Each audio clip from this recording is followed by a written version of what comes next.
Building a PC can be as easy as just searching best PC in whichever country you're from. If you're watching this video, you're probably from New Zealand and clicked on my channel because I have a lot of PC builds listed for each month. Truth is that I don't always release a new build too often in New Zealand because month to month prices can be very similar. So what happens if you miss a deal because I didn't upload? What happens if that price reduction could have been the tipping point for you to build a PC? What if you don't like the build that I suggested in the video? Let's get started. First website is PCPartpicker. This is literally what I use to compile my builds together in one place. Not only does it allow you to see a lot of parts at once, but you can also sort by price, and the prices are adjusted when on sale. In particular, you're able to sort builds by retailers to see who is the cheapest, and there are heaps of other filters on each individual part.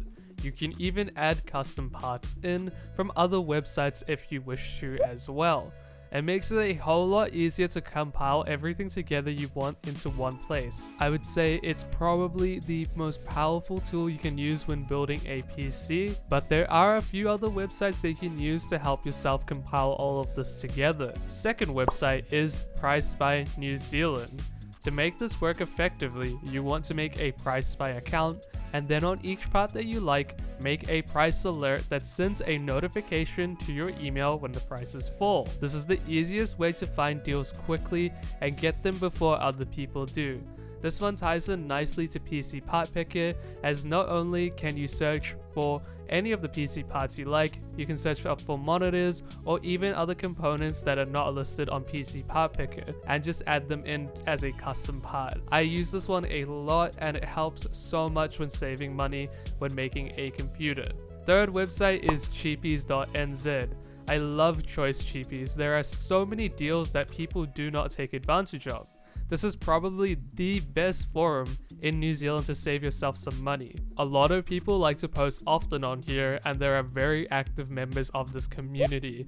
It's a real good way to save yourself on PC parts when they do come up and people post them, but also for other goods such as fast food or even other deals from other companies in New Zealand. Fourth is Amazon.au. Whilst buying on Amazon.au, you are foregoing your rights under the Consumer Guarantees Act that we have in New Zealand.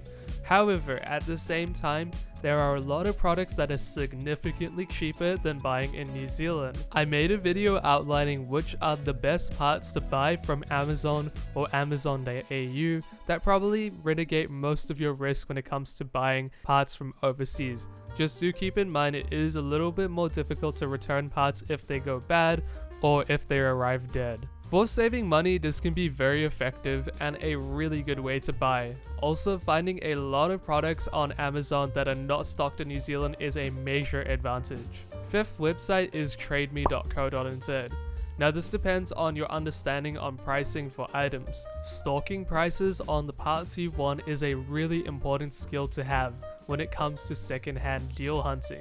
If you know the market price and the approximated depreciated price of a computer part, you'll be able to negotiate some really good deals on TradeMe. On TradeMe as well, you can set up notifications for when new listings come on in a certain category. While most listings on TradeMe are not brand new and you do usually forego the Consumer Guarantees Act, you can still snatch a really good deal if you work on your negotiation skills and making sure that you know what you want to pay for on a part. These are the 5 websites that I actively use to get deals on PC parts in New Zealand. If you have any other methods, let me know in the comments. Check out ystech.org for some more awesome technology content. But other than that, stay safe, stay healthy, and I'll see you guys in the next video. Bye!